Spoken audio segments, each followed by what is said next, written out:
Hi, people. How are you?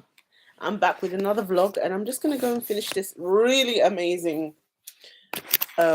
feature of this amazing Ethiopian mystic by the name of Fikre Tollosa. He wrote amazing books which I've read when I went through my ferocious book reading episode during lockdown. And a lot of the things he said to me, it resonates with me still to this day. So it's nice to see him on camera talking about what's happening in the present time in these uncertain times that we live in. And also to hear about his predictions, whether they've come true or not. So, yeah, without further ado, let me just go back and share the screen and watch the amazing interview.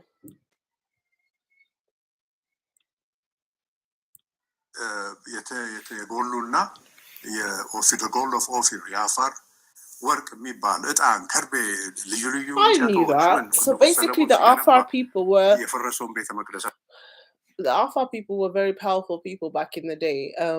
The Gulf of Ophir was named after the Afar, and they had lots of jewels. አሁን ሊገነቡት የሚፈልጉት እሱ ሲገነባ እሱ የመጀመሪያው ነው የንጉስ ሰለሞን በኋላ ደግሞ ፈርሶ ለሁለተኛ ባቢሎኒያንስ ወይም ዛሬ ኢራቅ የሚባሉት አፍርሰውት እነሱን በባርነት ወስደዋቸው ከዛ ሲመለሱ 70 ዓመት ባርነት በኋላ እንደገና የፈረሰውን ሊገነቡ እዝራና ዘሩባቤል ሲሞክሩ አፋሮች ያኔ በዛ ላይ ተጽዕኖ ስለነበራቸው ማፈቅዶላቸው ነው እናንተ ተግዛችሁ ተወስዳችሁ የለም ወይ እና ህዝቦቻችሁም በባቢሎን ስራ አይደሉም ወይ ሲሏቸው አይ ዳሪዮስ የተባለው አሁን ያለው ንጉስ ነው የፈቀደልን ብለው አፋሮች ይሄን አጣርተው ፈቀዱላቸው ይሄን አሁን ተጽዕኖ የነበራቸው ስለነበሩ አፋሮች አፍሪካ የሚባለው አሁንም በእነሱ ስለሆነ ደስ ይለናል እና Yeah, it's nice that Africa, the word Africa is named after the Afar tribe. And they had such a lot of power back in the days, when yeah. permission ነገር በመጽሐፍ ቅዱስ ውስጥ ኢትዮጵያ የሚለው ቃል ማት ጊዜ ነው የተጠቀሰው እና ሌላው ለምሳሌ እዛ ላይ ተጋሩ ወይም ሶማሌ ወይም ጉራጌ ወይም አማራ ትግሬ ኦሮሞ የሚል ነገር ያለ መጽሐፍ ቅዱስ ውስጥ በፍጹም አፋር የሚለው አለ አፋር ሁለት ነው ያለው ኢትዮጵያ የሚለውና የአፋር አለ ኦፊር የሚሏቸው አለ ጎልድ ኦፍ ኦፊር ወይም the merchants of ኦፊር ይሏቸዋል the merchants of ተርሴስ ይሏቸዋል ተርሴስ ማለት እውነት so the historical name of the Afar people were Ophir, the merchants of Ophir, or the merchants of Tarshish. And in that time the Afar controlled Europe as well.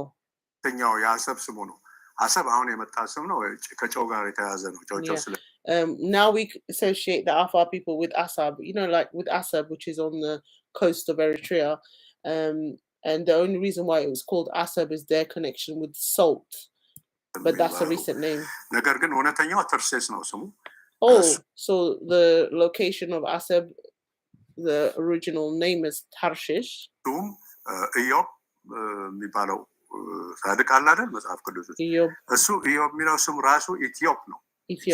So Ethiop is Ethiop. Oh my god, can I do my live stream in peace? Please, okay, let me just finish my live stream in peace, yeah? Only a few minutes. Okay, put her program on. Maybe Cocomelon. Sarah, put Cocomelon on. She will like Cocomelon.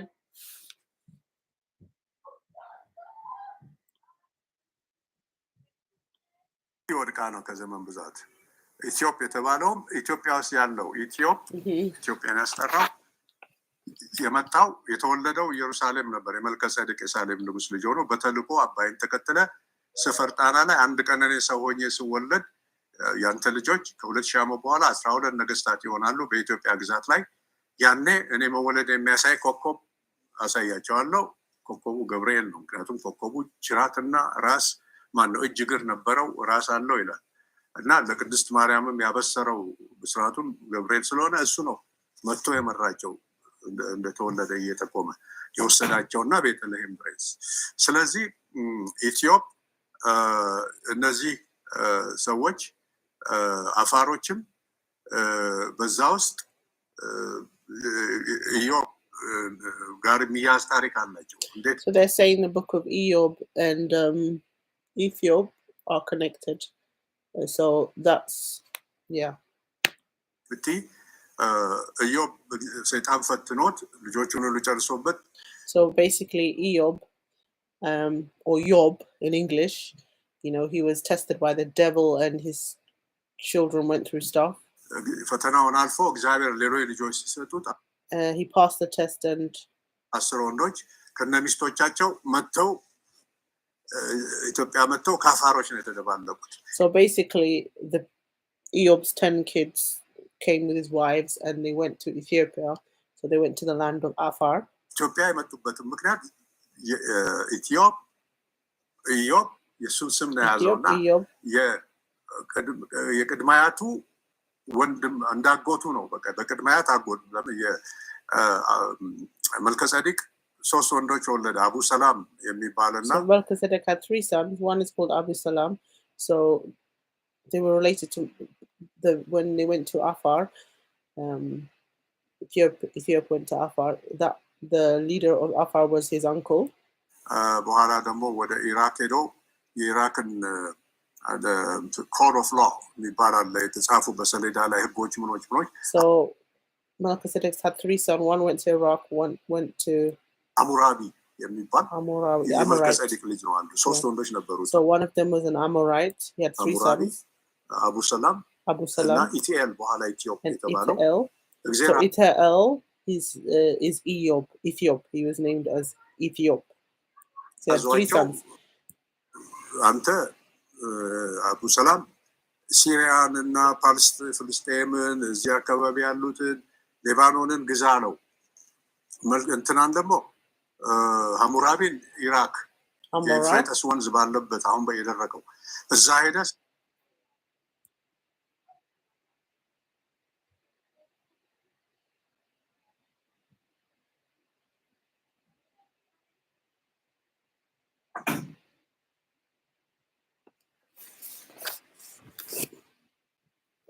ሰላም ነው።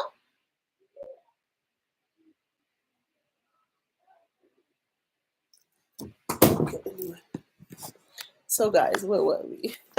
It's a very, very interesting live stream. So he's talking about how Melchizedek had 3 sons, and this was a long, long time ago. And this was when, so back in Israel, when his 3 sons were spread out to the colony. So 2 was in the Middle East. 1 was sent to Africa, which is Ethel, who is the father of all Ethiopians, called Ethiop. He became Ethiop. The original name was Ethel, and that was when the Hamitic influence of the Middle East and Ethiopia. So you had Nimrod. That was the Ethiopian influence. የጻፈው ህግ ሁሉ ኮድ ኦፍ ሎ የሚባለው ታብሌት ተገኝቶ ሲደነቅ ያለ ነው። ለምን ከመልከጼዴቅ አገኝቶ ነው ይሄን። So they found this code of law in Syria. መልከጼዴቅ የኢየሱስ ክርስቶስ ወይም የእግዚአብሔር ተወካይ በምድር ላይ So Melchizedek has that connection with Jesus Christ. ትልቁ ካህን የነበረ ነው። በኢየሱስ ክርስቶስ አምሳል የነበረው ነው። ኢየሱስ ክርስቶስንም እግዚአብሔር አብ በመልከጼዴቅ ስርዓት የዘላለም ካህን አልኩ ወለድኩ ይለዋል ኢየሱስን። እና ስርዓት ነበረው መልከጼዴቅ ከሚድል ኢስት ከመካከላዊ የተነሱ 11200 ካህናት ነበሩት። ስርዓት አለው ይሄዱ ሚስደብኩ የእግዚአብሔርን ጉዳይ። So they were really, really holy at that time. Melchizedek ruled the world. ከዚህ ጋር የተያዙ ናቸው እነዚህ ሰዎች። እና አቡ ሰላም is his son. ልጅ ወለደ። ከዛ ኢዮብ ሶስተኛው ነው እሱ። ስለዚህ አቡ ሰላም ደግሞ የኢትዮጵ ወንድም ነው። So Abu Salam is Ethiop's brother. ስለዚህ ይሄ ዝምድና ስላለ እሱን ለማስታወስ ነው ስሙን ኢትዮጵ ያሉት። በኋላ ኢዮብ የሆነው ኢዮብ። So to remember his uncle's name, they called him Ethiop. ይሄ ሁሉ ያዛልና ሄደው የሱ ልጆች አፋር ጋር ተደባልቀው ሰፈሩ። His 10 kids went to Afar, which is in Ethiopia, mixed with the Afari people. ተርሴስ የተባለች የኢዮብ የልጁ ሚስት ነበረች። አሰብን ስታየው ያንን So the region of Asab, which is in Eritrea, used to be called Tarsis, and that's the name of his wife. እንትኑን ወደቡን በስሟ ተርሴስ አለች። So they named that location after his wife, called Tarsus. The merchant of Tarsus. The merchants of Tarshish.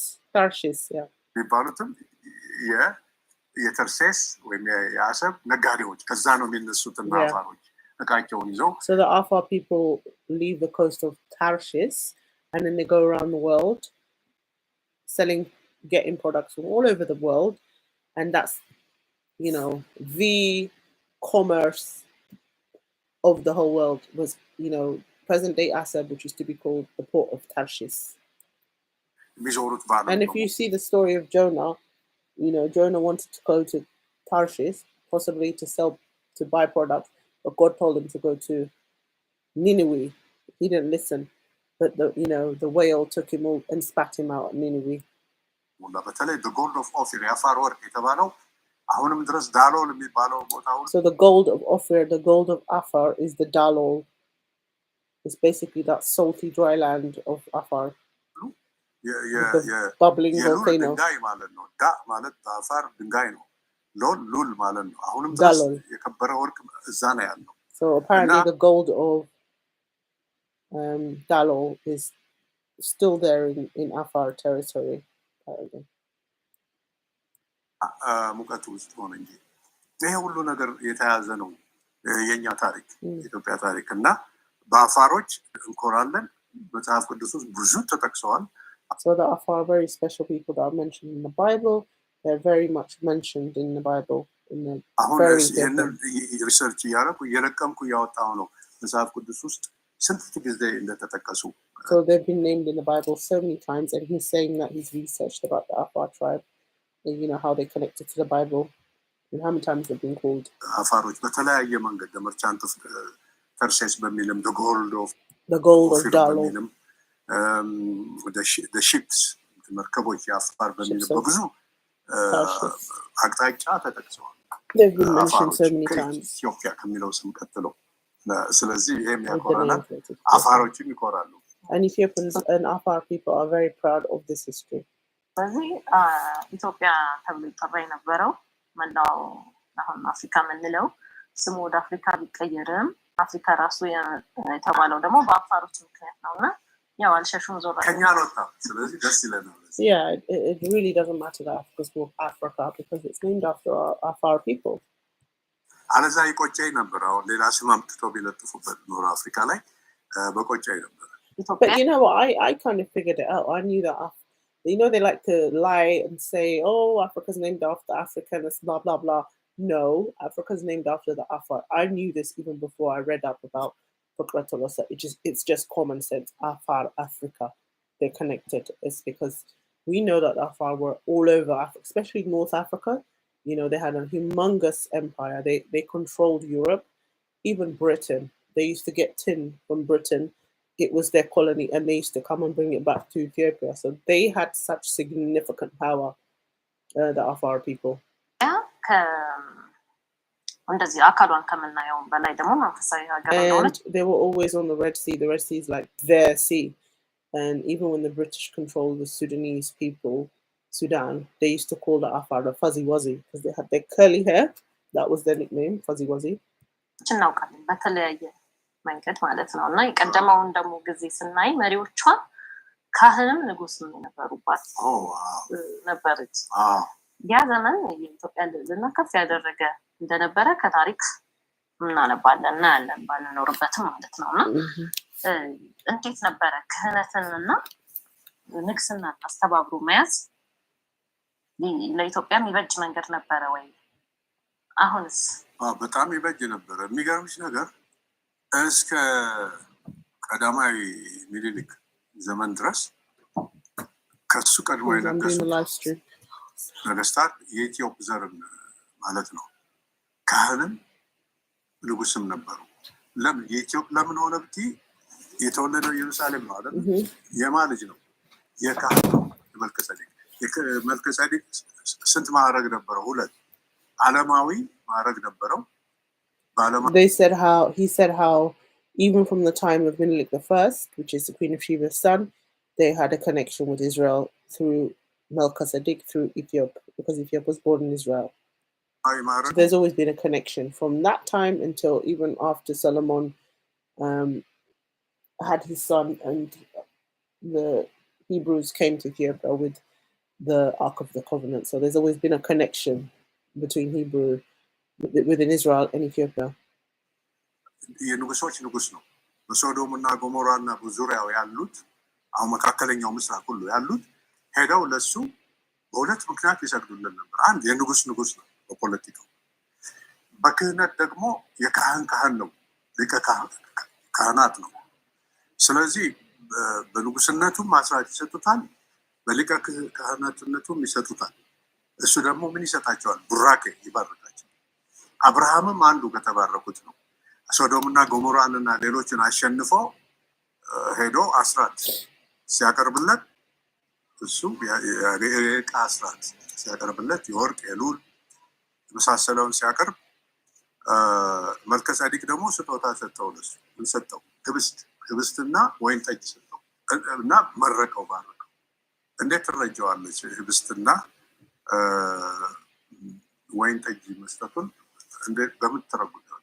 መልከጼዴቅ ያው ሌሎቹ ለእግዚአብሔር ራሱ መስዋዕት ሲሰዉ ደም ያፈሱ ነበር፣ እንስሳትን ነበር። እሱ ግን እሱና ከሱ በኋላ የመጡት ግን እንስሳትን ከማሰዋት ይልቅ በስንዴና በወይን መስዋዕትን ያቀርቡ ነበር ለእግዚአብሔር። ይሄ እንዴት የሆነ መሰለሽ? በፊት እንትን ነበር፣ ሊቃጠል መስዋዕት ነበር እነሱ የሚያቀርቡት። አንድ ወቅት ላይ መጣና እግዚአብሔር ደም ማሰሮ ውስጥ አድርገው እሱን እንደ መስዋዕት ሊያደርጉ ሲሉ፣ ስጋውንም ሊያደርጉ ሲሉ በስጋው ፋንታ ህብስት አድርገው ለወጠው እግዚአብሔር። በማሰሮ ውስጥ ያለውን ደግሞ ደሙን ወደ ወይን ጠጅ ለወጠውና ከአሁን ወዲያ በዚህ አይነት ነው የምታቀርቡልኝ መስዋዕት እንጂ። So basically, Melchizedek blessed Abraham with wine and bread, and those that are Christian will understand that, you know, whereas before they used to do it with like flesh and blood, and God told Melchizedek, I would like you to praise me using wine and bread instead of animal flesh and blood. And that's where we see the connection with Jesus, because he, in the Last Supper, he had his wine and bread. So it's almost like Melchizedek was prophesizing, you know, through Abraham, Jesus Christ will be born, because he praised Abraham and blessed him that his seed will be as numerous as the sands, as the stars. አቁማለሁ ሲለው ያን ተከትሎ በሚያደርግበት ሰዓት ነው አብርሃም ህብስትና እንትን የሰጠው ለአብርሃም። በዛ ምክንያት ወይን ጠጅ ግን ትርጉሙም መሰለኝ አቆረበው። So he basically he took the holy wine. ቆረበው አብርሃም። Yeah. ለምን? ኢየሱስ አብራኩ ስላለ ተደብቆ ስላልተወለደ So it was in Abraham. He was born. So in the time of Melchizedek, this was before Jesus was born. So 2,000 years before, he blessed Abraham because the seed of Jesus was in Abraham.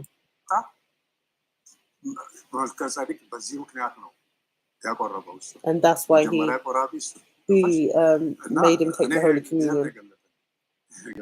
Yeah, even me, I figured it out now. እንግዲህ ታዲያ ኢቲኤል ሲመጣ በተልእኮ ኢየሱስ በሚወለድበት ሰዓት የእሱ ዘሮች ከ2000 ዓመት በኋላ ማለት ነው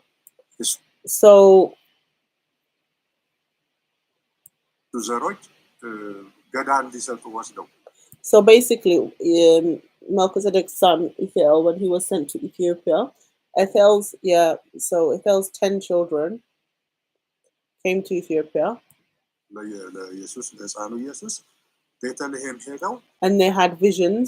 So basically, they were told through generation that the Messiah will be born in Bethlehem.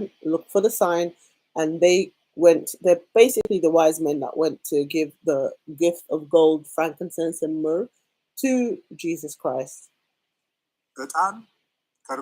Incense, yellow gold from Ethiopia. Yeah, I remember this when I read his book. Basically, the name of Ethiopian means Ethel, which is the son of Melchizedek, and Eop, which means gold in Hebrew. in Paleo Hebrew, which means the gold of the Amhara region where Ethel settled in the Nile, source of the Nile, central islands of Ethiopia. Huh? Yeah. So it's yours? Yeah, take them. No, Take more. it's mine. Yes, it's yours. Take them. Take out more. Yeah, take more. The big one. Exactly. I'm tired. I need to let me, Mom. Okay, take it. Let me. I'm just doing video. So yeah, I think this is such an interesting show. Yeah.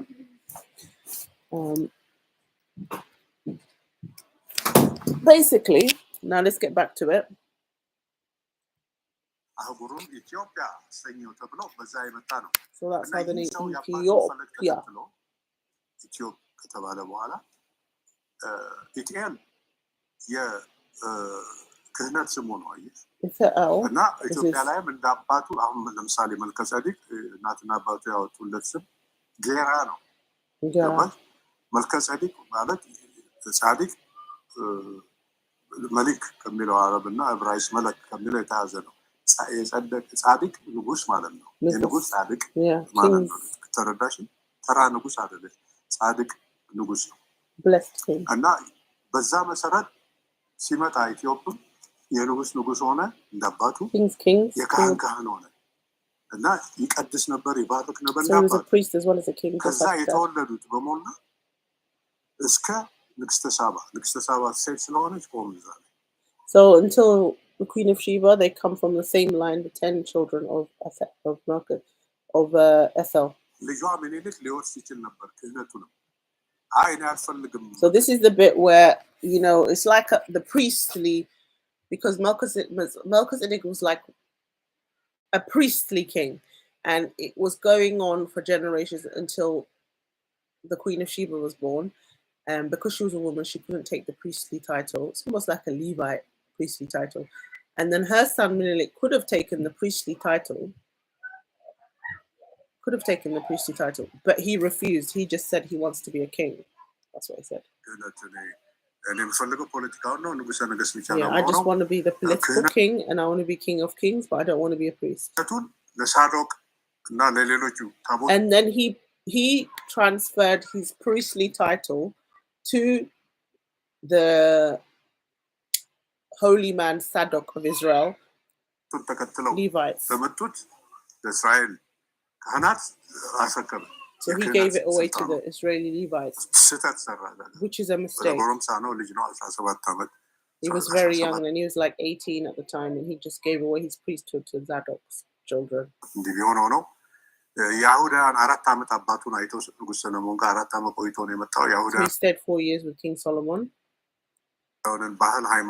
He saw their tradition and everything. Okay, well, I'm just doing a live stream, okay? When is it done? Almost when I'm done. How long? 20 minutes. Okay? Promise. You better. Okay. ይዞ እኔ አይሁዳዊ ነኝ አለ በቃ። እና ኢትዮጵያ የሚለውንም አልፈለገም። ከሱ ጋር የመጡ 40,000 ሰራዊት ነበሩ። So 40,000 Hebrews came from King Solomon, and Menelik said he doesn't want to associate with Ethiopians. He basically wanted to be Israeli. Hebrew. እና 12,000 ንጹህ አይሁዳውያን ናቸው። 28,000 አሁን ጋዛ ተብለው የሚራቁት። Okay, this is so basically 12,000 were pure Jews. And then the others were the so-called Agazians in Gaza. They speak Ge'ez. They write. They make handcraft for soldiers. Queen of Sheba. ዘመዶችን ራያ ቆቦ የመሳሰሉት እዛው ገን ነበሩ። እነሱ አልፈለጉትም ይዘው የመጣውን ሰው እና ይሄ ሚኒሊክ የተባለ ጎረምሳ የክልስ ይዞብን መጣ እነዚህን ምናምን ብለው So they had a fight. So the Queen of Sheba's people didn't want this mixed race Menelik to go and bring these Agazians. So there was a fight in the places, the region of Raya Kobo, of the Amhara region. እሷ በጀርባ መታ አግዛው ተጋግዘው አሸንፏቸው የኢትዮጵያኖቹ በዚህ ጊዜ ማክዳ የሚል ስም ሁሉ ተሰጣት እሷ የከዳች ሀገሯን ማለት ነው so she was then her name was so basically she chose the side of the Israelis, the newcomers. This is Queen of Sheba, and then they changed her name from Sheba to Makada, which means Makdat, which means to a traitor. She betrayed her country. Makda.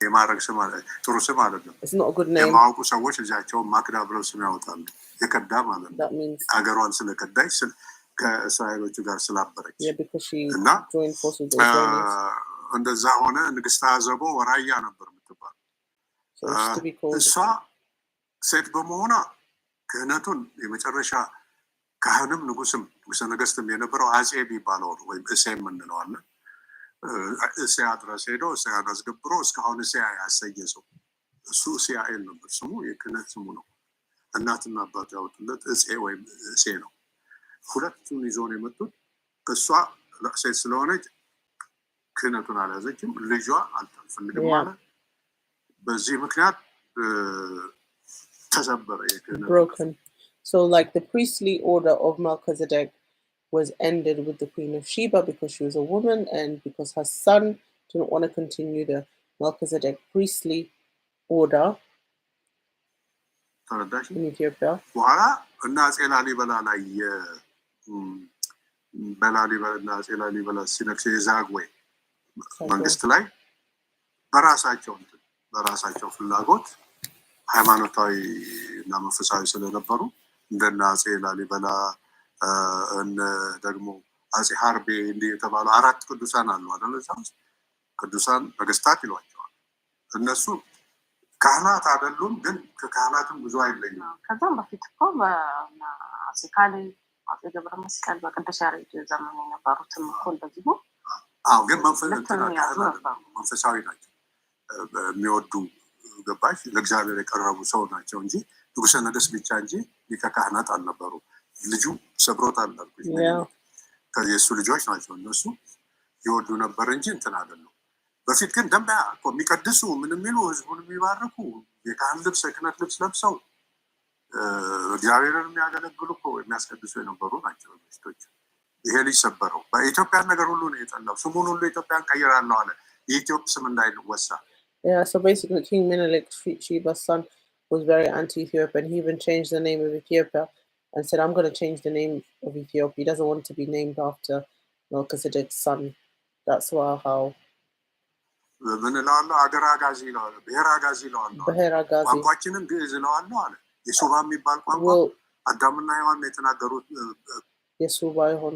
which means like the first original language was turned and he made the national language of Ethiopia Ge'ez, which is named after the Agazians.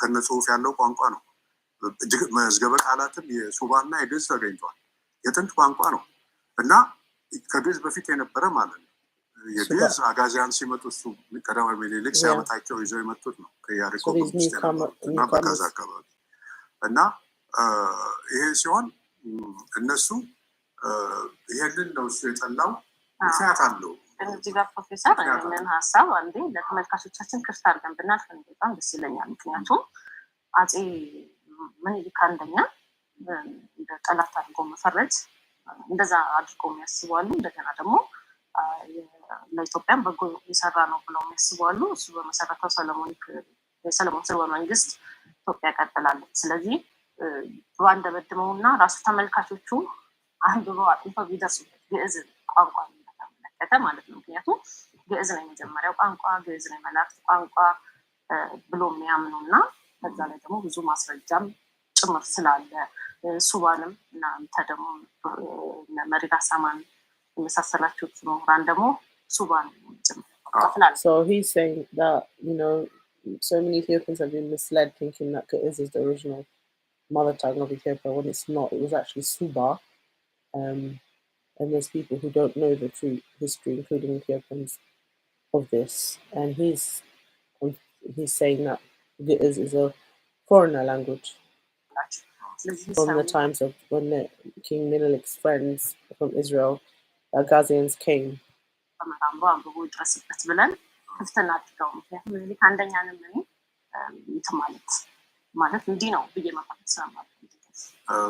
እነሱ ግዕዝ ነው ካሉ የመጀመሪያ እና ከመሰላቸው መልካም ነው ይሁንላቸው። ግን ሀቁ ግን እንደሱ አይደለም።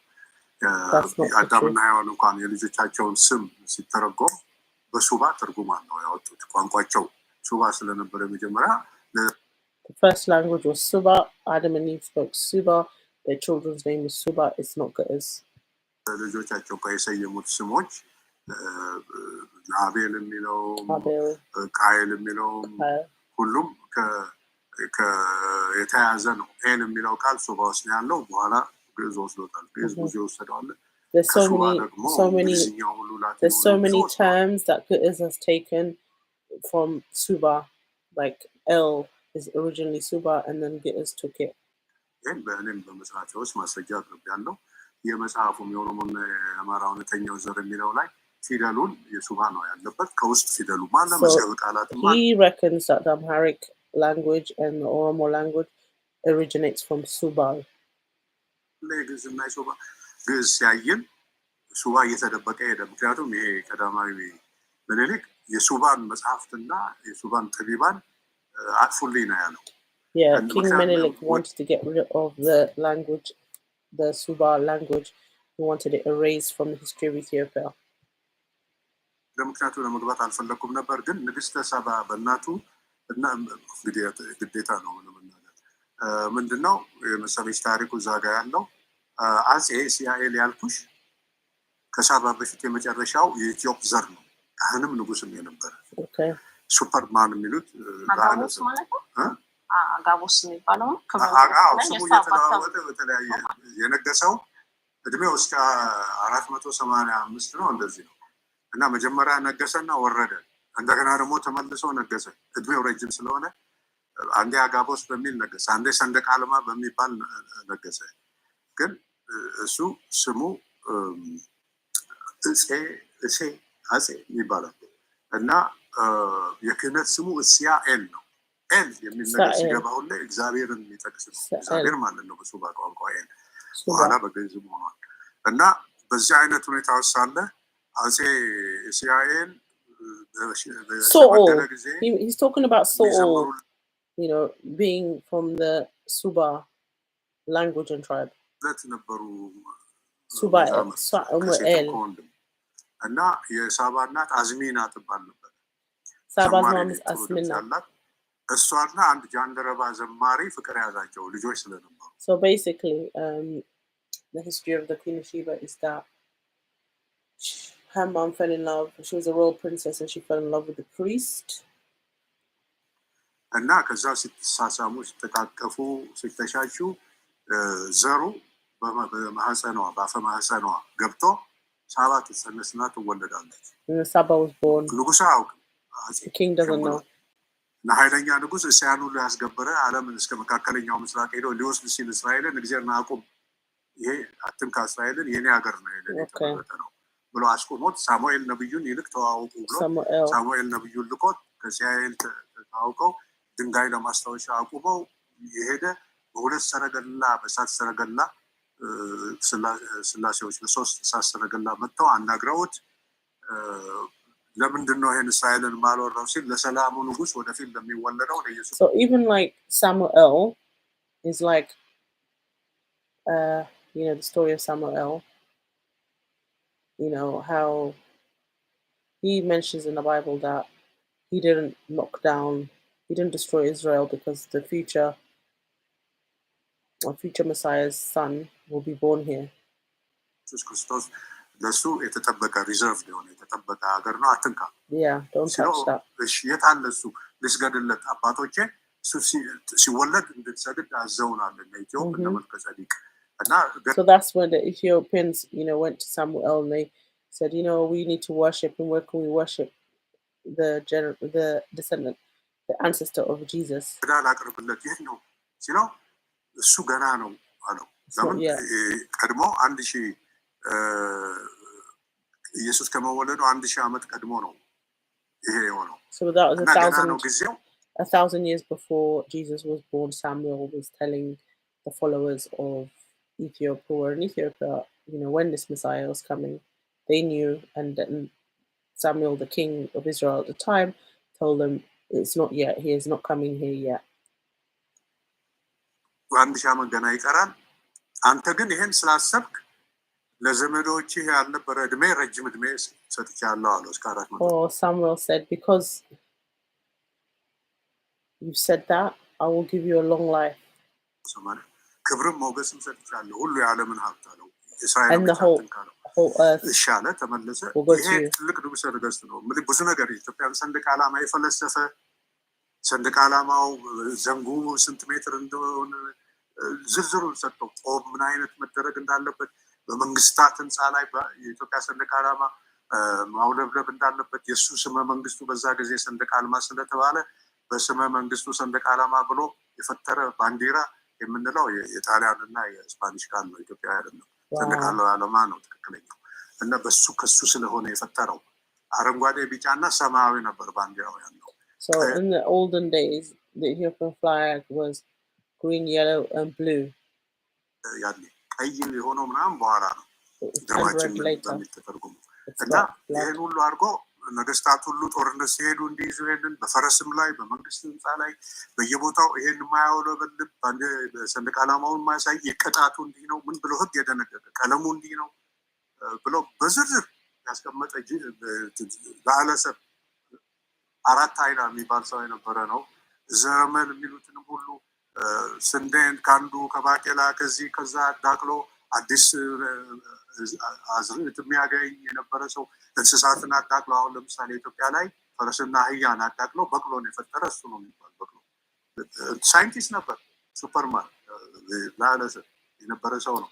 So he had a lot of like power and like very scientific, and he did like gene manipulation, and he created the donkey by mixing the horse and I'm not sure what the other animal is that created a donkey.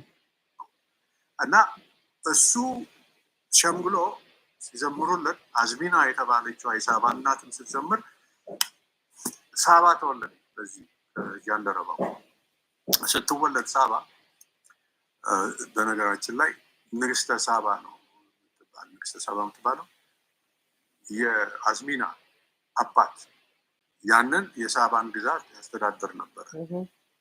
ያን ያስተዳድር ስለነበረ በዚህ ምክንያት እሷ ደግሞ በኋላ ስትወርስ ያንን ያቷን ንግስተ ሳባ ተባለች እንጂ እውነተኛ ስሟ ኢቲኤል ማለት የእግዚአብሔር ስጦታ ነው የኢትዮጵ ስሙ የሷ ኢቲያኤል የሴት. So Sheba's real name is Ethiopian. እቴጌ የሚለው ሁሉ ከዚህ ነው እግዚአብሔር ሰጠኝ እግዚአብሔር እናቷ አዝሚና ዘማሪዋ ስትወልዳት እሷን በዚህ አይነት ከጃንደረባው her mother is called Asmina. She was born from a priest Jantara. ስታገኝ እግዚአብሔር ሰጠኝ አለች ስሟን ኢቲያኤል ይሄ ነው ትክክለኛ ስሟ. ንግስተ ሳባ ሌላ የሳባ ንግስት እንዳልኩሽ የአያቷ ግዛት የወረሰችው ስለሆነ ነው. ኢየሱስም እንኳን ንግስት አዜብ ነው የሚላት በመጽሐፍ ቅዱስ ላይ ለምን የአዜብ የደቡብ ንግስት ስለሆነች ደቡብን የሚለውንም ቃል አዜብ ይላል. ቀጥሎ ትኗ ጎሳዋ የአዘቦ ነው አዜብ ነው. አዜብ ማለት ከኢትዮጵያ ወንዶች ልጆች አንዱ አዜብ ነው ስሙ ከዛ ቅርንጫፍ የወረደች ነች.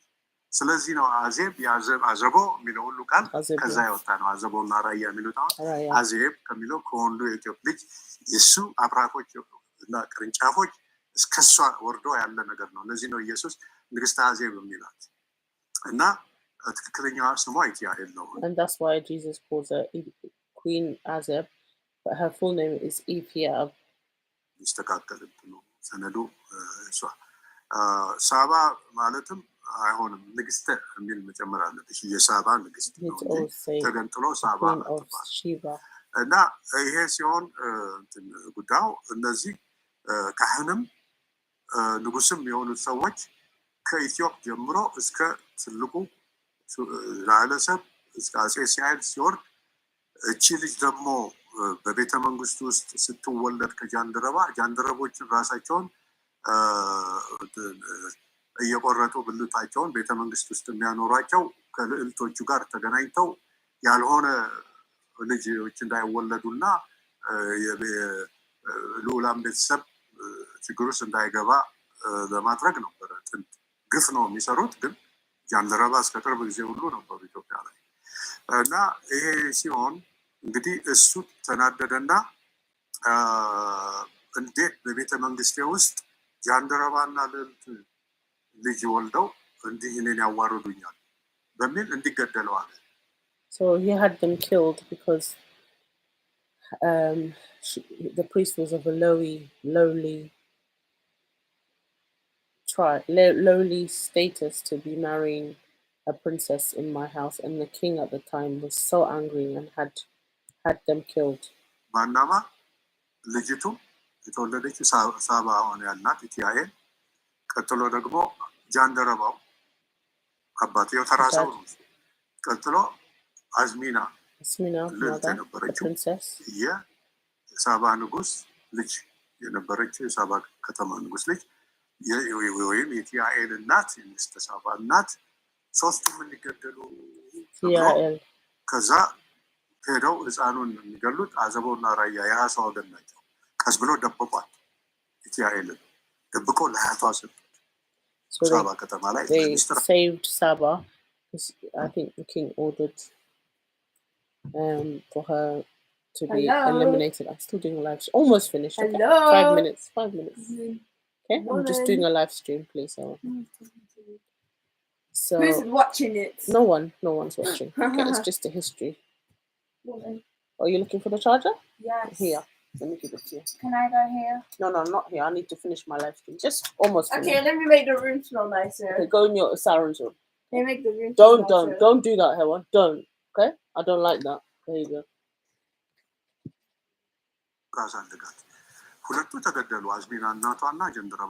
So the Queen of Sheba's mom and dad were killed.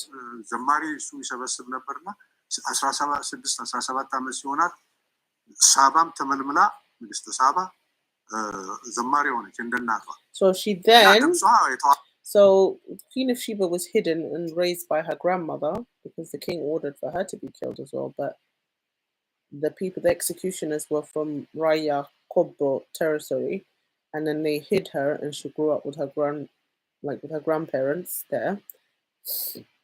And then when she was 17, she also became a preacher in the church when she was 17.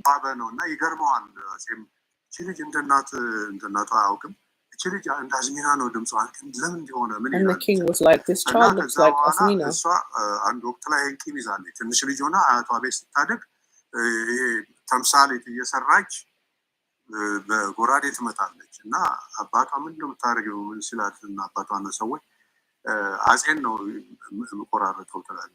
So since she was a child, she's always had a grudge that the king killed her mother and father. So she was always practicing hitting something with a knife, with a sword, and then they would say to her, Ethael, what are you doing? And then she'd say, oh, I'm going to kill the king as in Gallo. So that was so this particular king of Ethiopia was like a man he lived like for 300, 400 years. Like he's the one that Asa, that's it, King Asa. He went to, I think he was like Buddha. Like he went to Asia and they considered him the Buddha.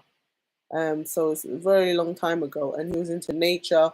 He was a herbalist. He liked to go in the forest and meditate. Very similar to Melchizedek, but he lived a long time. He's very wise. And yeah, so that's her grandfather. Asa. So one day she killed him.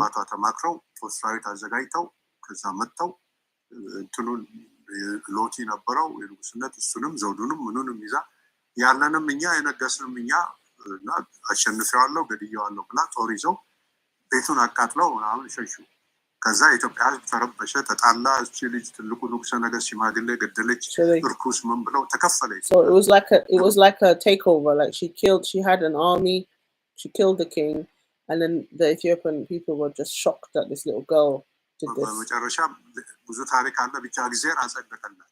And God made it happen for her, basically. ኢየሩሳሌም ሄዳ የምታረገው because he knows he needed her to go to Israel.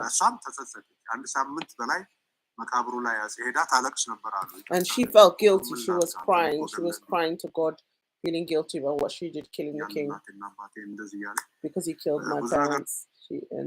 And God actually answered her prayer and said, like, he forgives her. To be honest, the king had lived a long time, and he actually did pray to God, saying he wanted his life ended because he'd been alive for 400 years. And to be honest, God answered his prayer, and she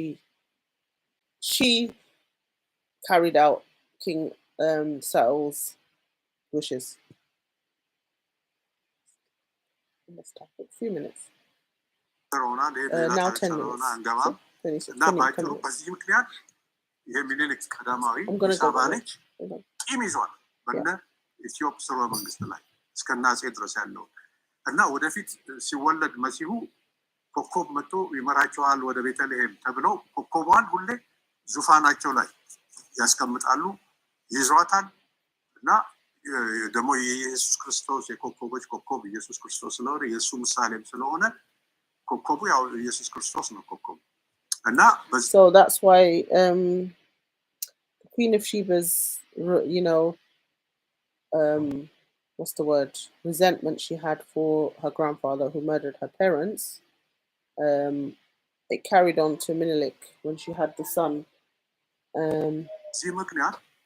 ይሄ ሁሉ ነገር አነሳና ወረወረው ታውቂያለሽ ኮከቡ ወረወረው ደግሞ የእባብ ብልህነች ምን የሚል የሚታመን ነገር ስለነበር ዘውዳቸው ላይ የግብጽ ፈርዖንም ሆነው ኢትዮጵያኖች ሁሉ እዚህ ላይ የዘንዶ ምልክት ነበር እሱንም ጣለው ከዛ አገሪቱ ኢትዮጵያ የሚለውን ደግሞ አልፈልግም ምክንያቱም የሳባን ያው በእንትና ምክንያት ባጼ የኢትዮጵያ ዘር ነው አይደል አጼ ሲያይ ስለዚህ ኢትዮጵያ የሚለውን ጠላና ብሔር አጋዚም ብለው ቋንቋችንን ግዕዝም ብለው ሱባ የሚባል ነገር መጽሐፍም ጠቢባንም አልፈልግም አለ በዚህ ምክንያት ተሰደዱ በያገሩ ግብጽ ድረስ ሄዱ ማጃ የሚሏቸው አሁን ጠቢባን ናቸው ግብጽ ሄደው መኖር ጀመሩ.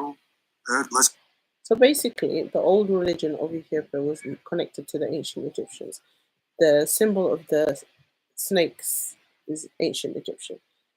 Now they were all over the world. They were in Britain, like the symbol and their old religion was the old religion of Ethiopia. Menelik stopped all that. He got rid of the ancient Egyptian royalty symbol, which is the snake, and chucked it out and brought a new system since he's half Somalian. Israeli. መጽሐፉን ደበቁ አንዳንዶቹ ግን በቃ ከመንሰደድ ብለው መጽሐፉን ደብቆ ከሱ ጋር ይሻል. So a lot of the ancient Ethiopians went all over the world, like they were.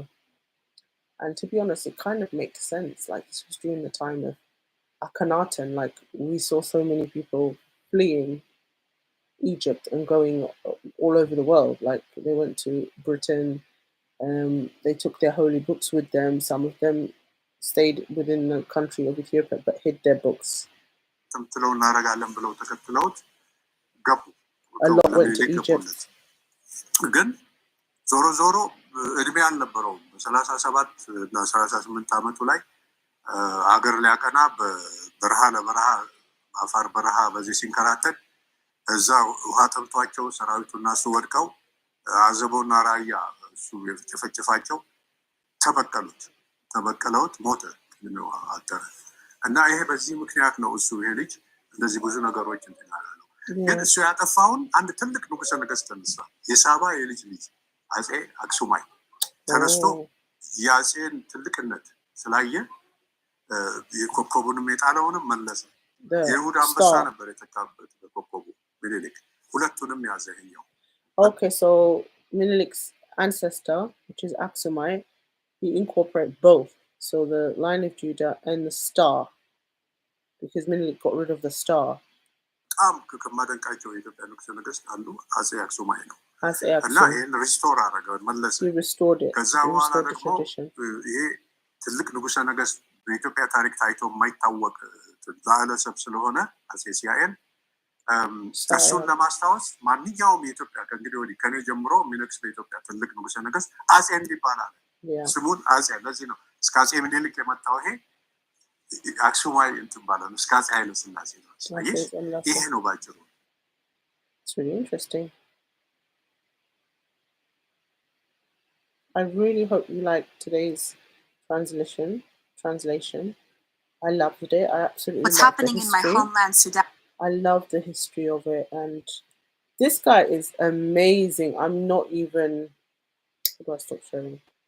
Like, I've read his book. It's amazing. It just brought back memories of reading his book, and it makes so much sense. If you have not read Fikre Tollosa's book, I suggest you go and read it because it's amazing, and his foresight for the future is amazing. I think you guys really need to read it, and just it's such a pleasure. Listen to him. I'm literally reacting and translating to the video, and I'm inspired by it. Thank you. Bye bye.